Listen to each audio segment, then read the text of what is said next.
October is Bone and Joint Health Awareness Month, a time dedicated to raising awareness about the prevention, management, and treatment of bone and joint conditions. Now, Jupiter Medical Center, ranked among the nation's top orthopedic hospitals, is pioneering advanced surgical techniques and preventative measures and strategies to keep bones strong and patients active. Now, here to tell us more is Dr. Andrew Noble, orthopedic surgeon at Jupiter Medical Center. Thank you so much for joining us here. You're welcome.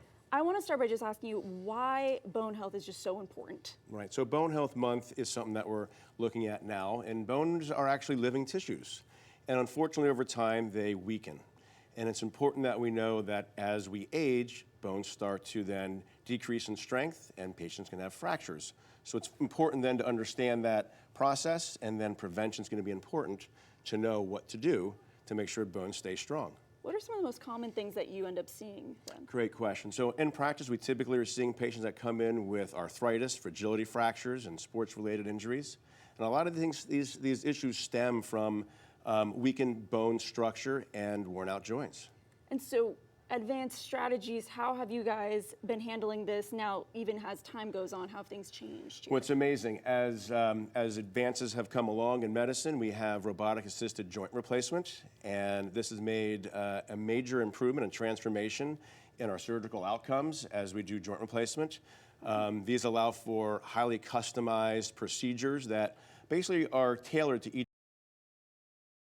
This is something kind of interesting that I had written down here. How do patients know when it's time to move from that conservative care into a surgery situation? So when it comes time for surgery, patients usually know because they're having continued pain and swelling, and usually the non-operative treatments aren't as effective. Things like injections and medications, physical therapy and bracing. But ultimately, the decision to have a surgery is a shared one, and it comes down to multiple factors. The patient's expectations, their overall health, and ultimately what their goals are for having a surgery. Well, that's amazing. So if for our listeners who maybe have never even considered their bone health and how things are going, what would be your biggest takeaway for them to hear when they hear you speak? That's great. So there's three things patients should think about. Number one, know their numbers. So it's important that patients then will ask their provider if they need to have a bone density scan or DEXA scan, especially if they're high risk, like having, if they're postmenopausal. Other things to do is build bone strength. So that's important, right? So weight bearing and resistance exercises are really important, and also work on balance to help prevent falls.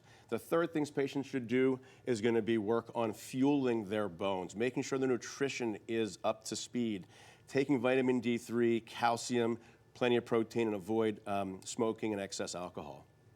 The best diet, what would the best diet look like? So the best diet, you're having a well-balanced diet, making sure you're having plenty of proteins. That's probably very important that some people may overlook, making sure you're avoiding the junk food and fast food. Fried things are not so good for that.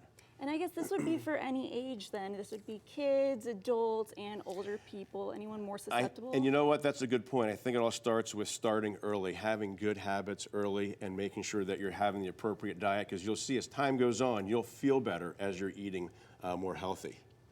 And so I know we talked about all those vitamins and a good healthy diet. You said strength. Yes. Strength. I feel like now I need to go differently at the gym. So resistance training is going to be important, and that's something also that we think about before surgery, right? So as you're thinking about having a surgery, being prepared, doing physical therapy, getting as strong as you can is going to be important.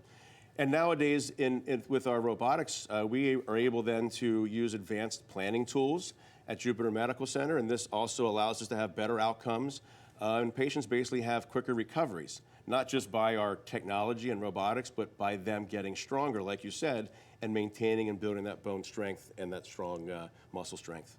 Well, that's really amazing. I appreciate all the work you do, Dr. Absolutely. Noble. Is there anything else that you would want people to know or understand about this topic?